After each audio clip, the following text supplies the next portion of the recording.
As you can imagine, I talk to a fair amount of people who have just left or are in the process of leaving the Jehovah's Witness organization. And one sentiment that I hear pretty much universally is how much time that people feel that they have back. Time to do things that they want. And this is for a very simple reason. When you step back and you have a clear mind and an empty nutsack and you can really just see the Watchtower organization for what it is, you really quickly find out it is a profound and spectacular waste of time. In fact, it's a bit farther than that. It's not only a waste of time, it's a waste of life, really. And so you can imagine my curiosity when I went on jw.org and I saw a new video that was uploaded by governing body member Kenneth Cook, famous for resembling a bag of milk, and it was entitled, "How to Use Your Time Wisely." So let's talk about it.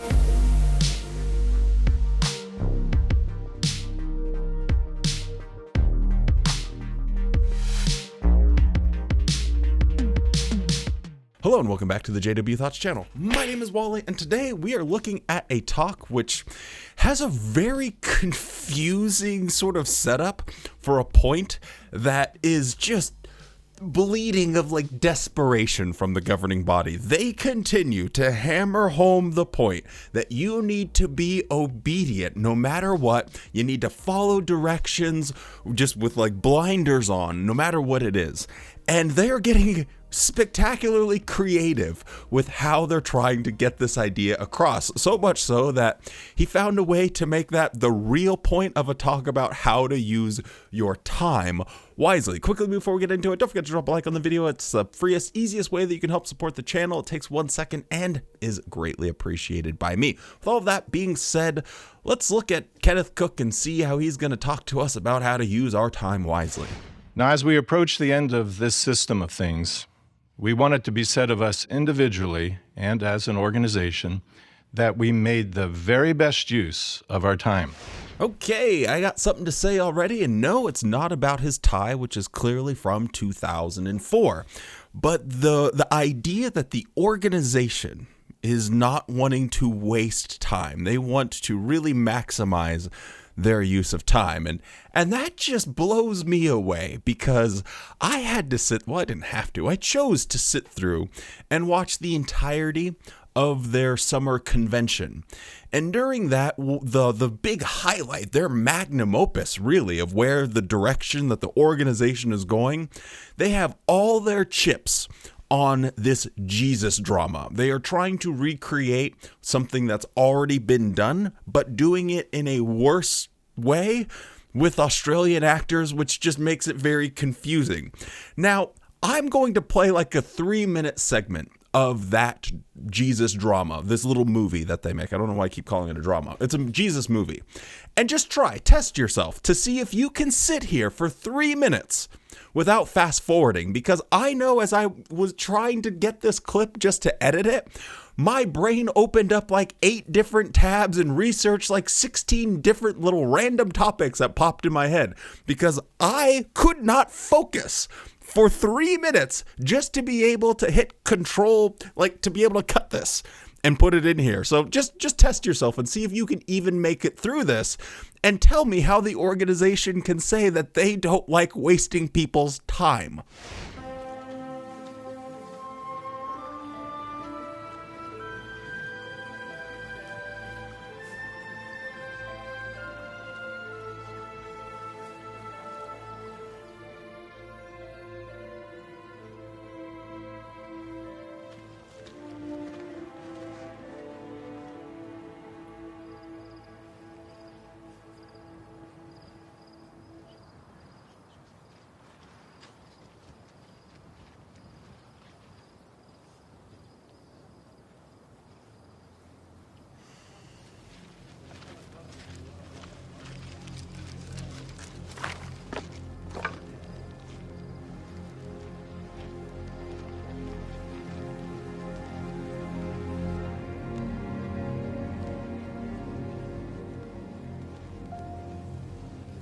This is the witness John gave when the Jews sent priests and Levites from Jerusalem to ask him,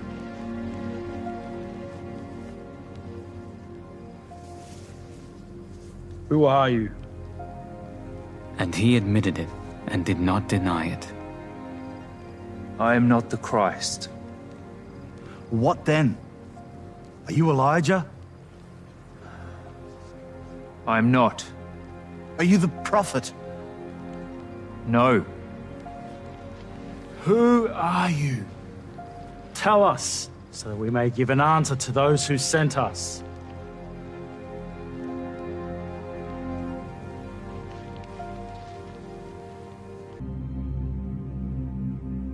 Being the son, as the opinion was, of Joseph, son of Heli, son of Matthat, son of Levi, son of Melchi, son of Janai,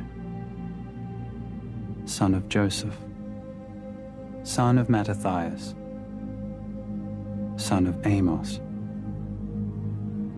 son of Nahum, son of Esli, son of Nagai, son of Maath, son of Mattathias, son of Simeon,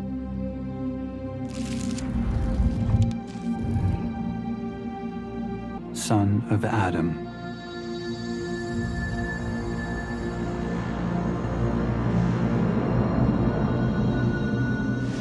Well, welcome back. I know you didn't make it. Don't try and go down to the comments and lie like you said you watched that whole segment, because I know it's almost impossible for a human being to sit there and do this. My question is, this is so obviously a waste of time. There is no value to be had from 95% of their presentation of the gospel accounts. There is nothing added.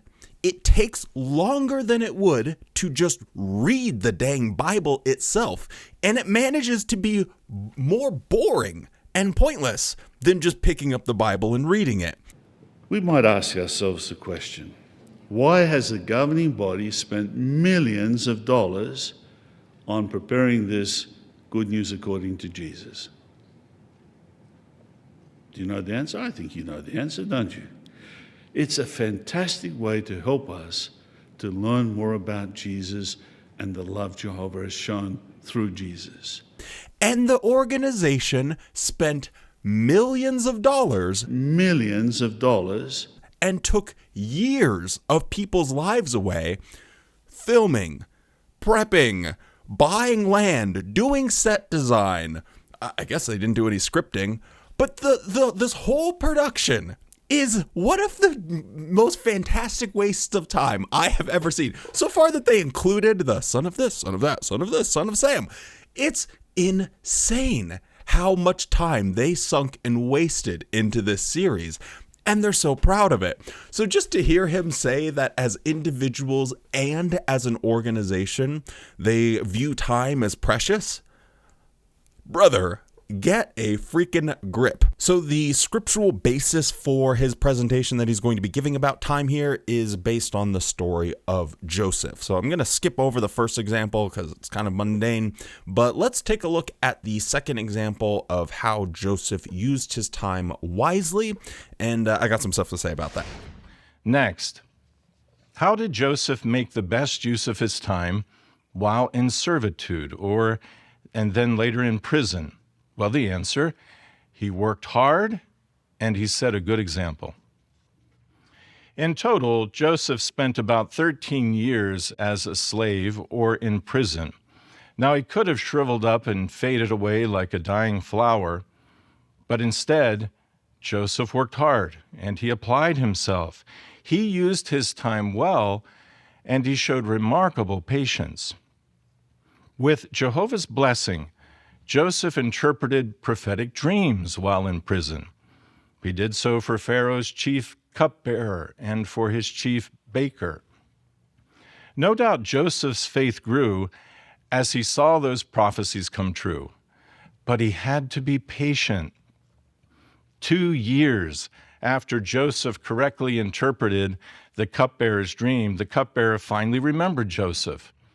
When Pharaoh needed someone to interpret his own prophetic dreams, the cupbearer recommended that Joseph could do so. Again, patience was needed. If Joseph had been released from prison earlier, he may have returned home. And if he did so, he would not have been in Egypt at the crucial time during which Jehovah used him for a great work. At the right time, Joseph was released. Then in just one day, he went from being a lowly prisoner to being the second highest ruler in Egypt. Joseph was richly rewarded for remaining patient and using his time well. How can we imitate Joseph? We can imitate him by working hard in Jehovah's service and setting a good example in showing patience. We must use our time well, even when faced with difficult circumstances. We don't know how Jehovah may use us if we remain focused on his work. Even more difficult times are ahead of us, but by using our time well, as Joseph did, the days will move along quickly, and we'll get to see Jehovah do marvelous things for his people. It's going to happen. So let's re-engineer the story of Joseph to fit the modern day paradigm of Jehovah's Witnesses. What if Joseph had been in servitude and made these predictions or interpreted these dreams and they were wrong? Nothing happened. And then he eventually died, and his children that he managed to have while he was in jail there, just bear with me, they took up his mantle and they started doing some prophecies and predictions, and those failed as well. And his grandchildren, they were still imprisoned, and after that, they didn't really make any predictions, but they kind of reworked and stuck with the original predictions with a few modifications to it. But they just stuck around and they were waiting. And then the end, it just like ends. The story ends and you don't really know what happened. That would be what it was actually like. And yet when he says, oh, he had to have patience, he waited 2 years. Whoa, 2 years. Can you imagine being patient for 2 years? Am I living in cloud cuckoo land? How is that going to be relatable to a modern Jehovah's Witness whose parents and grandparents, and in some instances, great-grandparents, have been showing patience, waiting for there to be a sign? While Joseph was imprisoned, he could have patience because he was interpreting the dreams and they were correct. He had some type of evidence to, base the course and direction of his life off of. Like there was actual evidence. Okay, God's guiding me. He must want me to do this. Okay, I must be doing the right thing. Would we be saying the same thing about that story if we're talking about his grandparents and then his great-grandparents and his great-great-great-grandparents? Like, it's insane to think that, oh yeah, we could be just like Joseph and we need to be patient. Brother, we are so far past the patience like test here. We are well past that. It's absurd now. Now the claims of the end is just right around the corner. Oh, we're living in the last days. They are provably and patently absurd at this point. But let's move on to his next point. Joseph did not waste time, and he did not neglect any area under his oversight. How can we imitate Joseph? When given a project or an assignment, act decisively. Be organized, possibly creating a plan and then implementing that plan. And like Joseph, use your time well. Focus on the work that we have been given to do during these last days. So in summary, Jehovah is providing and will provide all that we need to prepare us for the coming great tribulation. As it comes, be like young Joseph, like imprisoned Joseph, and like Joseph the administrator, and act on any direction that we receive. Just trust and act. One more time for the people in the back. Just trust and act. When you have a leader of a religious organization that is looking you dead in the eyes and saying, just trust, then act, doesn't that raise some type of alarm bells? He's looking at a story in the Bible where God provides like evidence to the person. It wasn't just completely based off of trust. He had gone through this whole the example that he gave, I cut it out here, but it was how he directed, because of the upcoming famine in the land, he directed Joseph to inform the leadership there that they should be trying to preserve some of their food so that way they would have enough food to last them through the famine. And this obviously panned out for him because there was a famine. It happened. The thing happened. When you're a Jehovah's Witness, what thing happened that was correctly predicted? Like you go down that old history book of Watchtower. What thing can you point to that says, Jehovah's direction was there?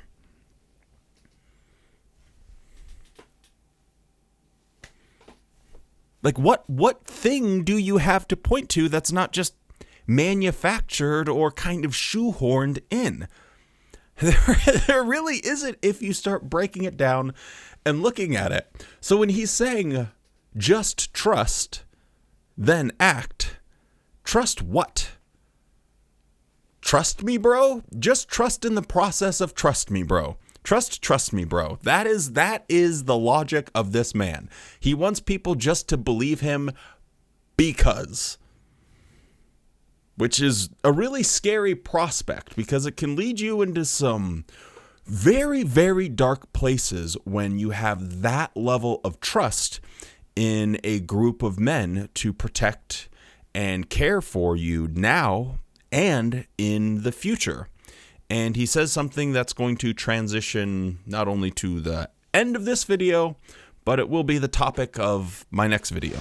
Today, headquarters representatives travel throughout the earth to build up the brotherhood. And with Jehovah's blessing, we're not wasting time, and we'll be prepared to face what is coming. And I just learned about a situation where some branch representatives were sent out to handle a situation. The situation was with CSA. And their objective was to allegedly acknowledge that the governing body was aware that this incident had taken place and was real and valid, and then allegedly offer any sum of money that would help keep this individual quiet. Headquarters representatives travel throughout the earth to build up the brotherhood. So yeah, those Watchtower representatives are being sent out to build up the brotherhood. But like I said, we'll talk about that a little bit more in the next video. So with all of that, stay safe, be kind, and don't forget to spend more time loving the things you love than hating the things you hate. Now go out there and try your best to have a good-ass day.